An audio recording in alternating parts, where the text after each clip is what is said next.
Magandang umaga at maligayang Sabado. Wala tayong pasok ngayon. Ang sarap ng pamamasyal ko kanina, no?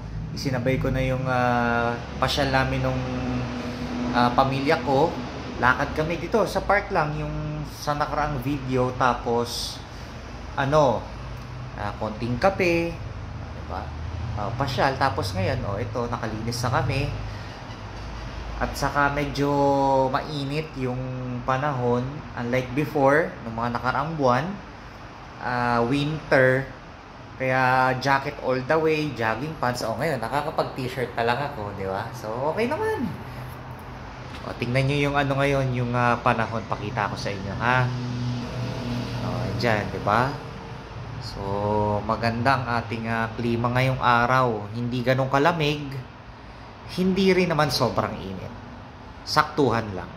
Ngayon, i-discuss natin yung bakit nga ba galit ako sa mga sabi-sabi o yung tinatawag nating mga quack practice na alam naman nating hindi nakakatulog, pero bakit marami pa rin sa atin yung pilit pumupunta o pilit naniniwala sa mga sabi-sabi o sa mga haka-haka na alam naman natin walang scientific basis, wala namang research and study pagdating sa mga ganon. Tara, i-discuss natin. Bibigyan ko kayo ngayon ng isang magandang kwento ng totoong experience to sa aming buhay, sa aming pamilya, kung bakit hate na hate ko yun.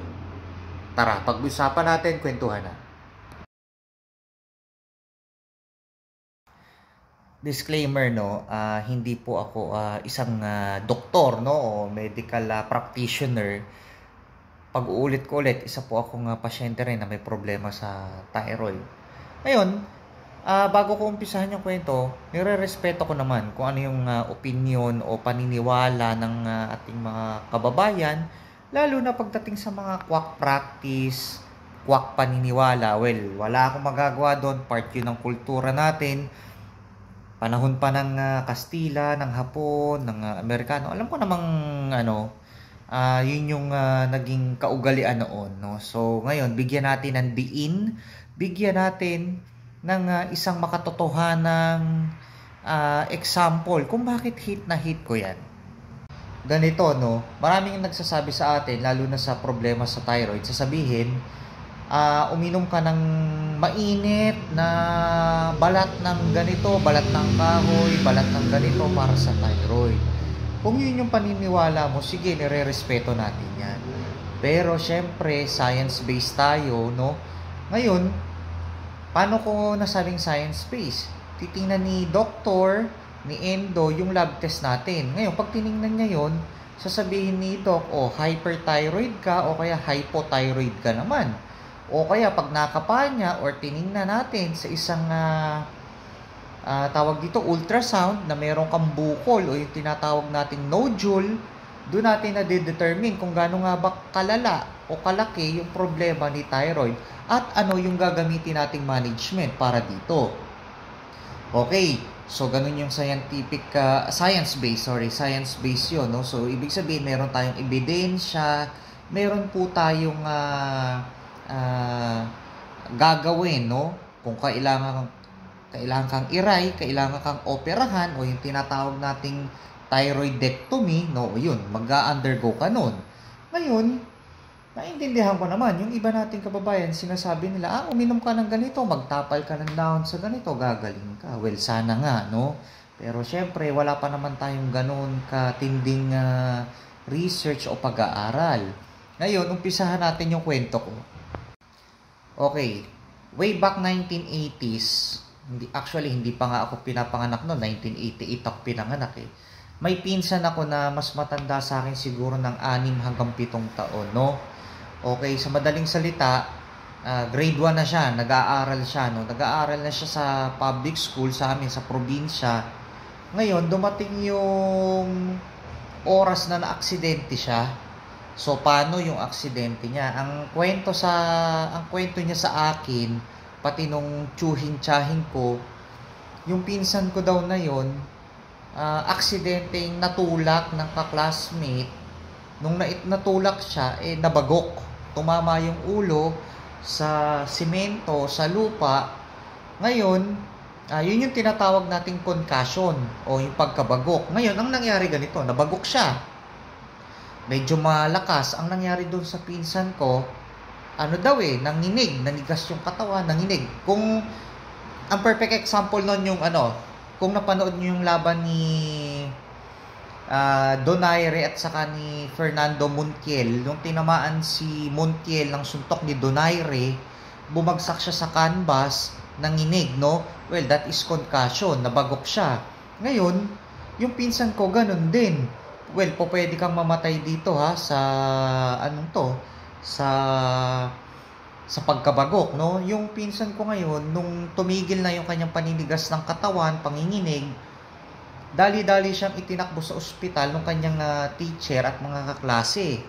Okay, pagdating sa ospital, ano bang nangyari? Ganito, pagdating sa ospital, nagkaroon naman ng malay tao yung pinsan ko, no? Okay naman, nakakausap. Hindi okay na, nakauwi. Pero that time kasi, ewan ko kung anong nangyari, bakit hindi nag-undergo ng CT scan. Well, way back 1980s, pagpalagay nating 88 nangyari yun, no? O 87. Siguro naman may mga CT scan naman na noon. Ngayon, ang nangyari, habang lumalaki yung pinsan ko, or habang, kasi 7 taon siya noon, habang umiikot yung araw, mga linggo, buwan, nakikitaan ng episode ng epilepsy o panginginig yung pinsan ko. O eto na, dito na po papasok yung kwento natin, pakinggan nyo mabuti.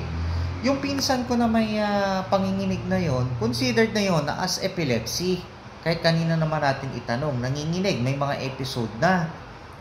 Okay, ngayon, ang pinaniniwalaan nila, baka daw nabate, baka daw nakukulam, baka daw bilog ang buwan, kaya umaatake yung panginginig. Okay, fast forward tayo sa kwento. Yung pinsan ko, 40 plus na ngayon. O, ilang taon ako ngayon? 36. Siguro yung pinsan ko, mga 42, 43. Yung pinsan ko po, naapektuhan po ng matinding tawag dito, balik kung ano yung paniniwala nila. Ngayon, yung pinsan ko, ni grade 1 po, hindi po siya nakatapos. Kasi every time napapasok, andyan po yung inaatake siya ng epilepsy sa loob ng klase. Inaatake rin po siya ng epilepsy kahit nasa loob ng simbahan o sa pamamalengke. Ganun po yung nangyayari sa kanya. Ngayon, ang tanong, na-check up po ba siya after nung insidenteng yun? Ang sagot po, hindi na, dahil nga po dun sa kanilang paniniwala. Hindi ko rin masisi dahil kahit ako, nakikita ko ng personal yung atake niya, lalo na pag nagbabakasyon kami sa kanila noon sa probinsya. Nakikita ko, inaatake siya ng panginginig. Takot at takot ako. Wala pa naman akong alam nun. Ilang taon lang din ako nun. Nung na-meet ko yung pinsan kong yun, kinder siguro, grade 1. Ang tanong sa utak ko, bakit nangyayari sa kanya yun? Wala ba siyang gamot na po pwedeng inumin? Ang sagot naman po doon, meron. At magkano po yung gamot sa epilepsy as maintenance na hindi naman po ganun kamahal. Nung panahon na yon, way back 90s, nag-aaral na ako noon, parang pumapalo lang ng 4 na piso hanggang 5 piso po yung gamot. Well, gagastos ka sa check-up. Kailangan yun eh. Kasi binabayaran natin doon yung professional fee ng isang espesyalista, ng isang doktor, or kung may ipapagawa siyang procedure. Imagine, ano yung nawala sa pinsan ko? Number 1, hindi po siya nakatapos ng pag-aaral. Hanggang grade 1 lang po yung natapos niya. Hirap po siya magsulat, hirap din po siya magbasa kahit pangalan niya. Nahihirapan po siyang isulat. Ngayon, because of epileptic attack o yung panginginig, naapektuhan na din po yung, hindi ko alam kung kaliwa o kanang mata niya, nabulag na eh. Hindi na makakita. Hindi nga siya matanggap sa trabahong kahit sabihin mong pagiging janitor, pagiging dicer, promo dicer, hindi siya matanggap sa ganun. Talagang ang alam lang niyang trabaho, yung magbuhat, uutusan mo siya, ito pambili. Ganon po yung nangyari sa kanya because of sa maling paniniwala. Ang hirap no, nakakaawa. Kasi nung mga bata kami, aatakihin siya ng panginginig. Sasabihin lang sa akin ng mga nakakatanda doon, ay pagbilog ang buwan, talagang siya ay ganito, ay siya ay ganire, siya ay ganyan. Anong kinalaman nun? Bilog ang buwan, okay? Anong kinalaman nun sa attack ng epilepsy, no? So, mahirap di ba? So, sa akin, binibigyan kong diin. Kaya sabi ko, pagdating ng araw, nakapag-aral na ako, aaralin ko yung mga ganyan. Ibig sabihin, bibigyan ko or tutuklasin ko bakit nangyayari yun, no? Because of maling paniniwala. Parang ganito, sasabihin ko sa'yo, nagkaroon ka ng COVID-19, nag-positive ka. Ang gamot daw sa COVID-19, tuob. Yung tuob, lalagyan mo daw ng Vicks. Sisinghutin mo. Mawawala yung COVID daw o gagaling. Pero malaki pong kalokohan yun. Hindi po siya nakakatulong. Okay? Ganon, no? Ganon yung paniniwala natin. Pero syempre, hindi ko pa rin naman alam nung bata pa ako noon. Hindi ko alam na epilepsy na pala yung sakit ng pinsan ko na yun. Kasi nga, nabagok eh. Diba? Nung nabagok siya, meaning, nagkaroon siya ng problema. Kaya nga siya inaatake ng epilepsy. So, dapat na-address yun ng maaga. Hindi siya basta huhulaan mo lang. Hindi mo sasabihin, ay, kinukulam kasi yan. May naiinggit dyan. So, mali po yun. Ngayon, tanungin nyo ako. Alam kong tatanungin nyo, no? Kamusta na yung pinsan ko?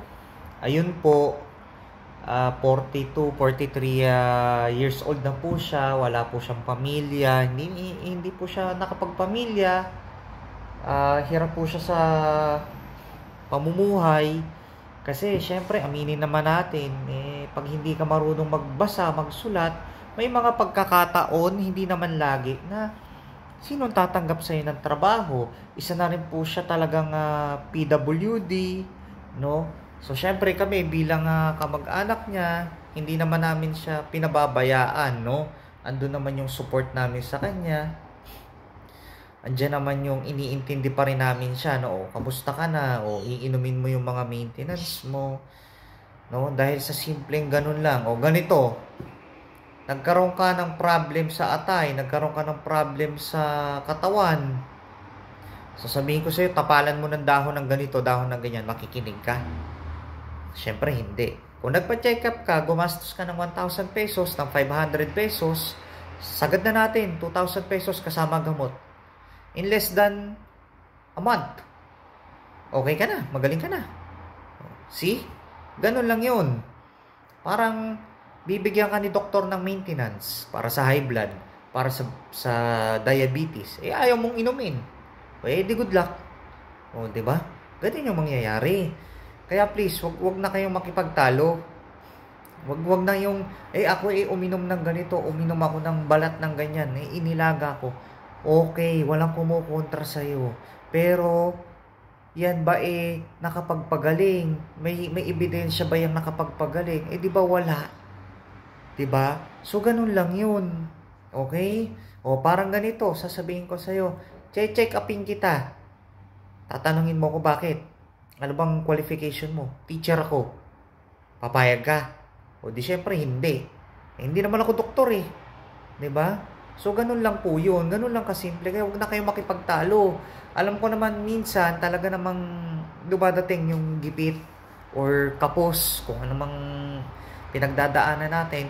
Pero may mga paraan naman. Pwede naman tayong humingi sa lokal na gobyerno natin.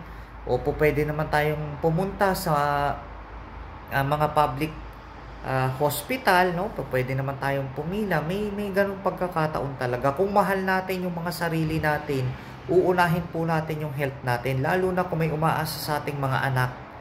Okay? Lalo na kung may naghihintay sa ating mga anak na may sasalubong sa'yo. Deserve nila kung ano yung kalakasan natin. Deserve po nila kung ano yung kalagayan ng katawan natin. Hindi po dapat tayo yung inaalagaan. Dapat tayo po yung nag-aalaga sa mga anak natin. Palakasin po natin yung ating mga resistensya. Makinig po tayo sa payo ng mga doktor, ng mga ng mga espesyalista. So, ganun lang naman po kasimple. Hindi naman tayo dapat nanghuhula niyan eh. Kung tutuusin, swerte nga ng generation ngayon. Bakit? Bakit ko nasabing swerte? Imagine may mga doktor, espesyalista na naglalabasan sa TikTok, sa YouTube, sa Facebook, sa IG, na nagbibigay ng mga libreng payo ng mga advice, no? Kung mayroon kang sakit sa ganito, may sakit ka sa ganyan, unahin na natin dyan si Doc Willie Ong. O, diba?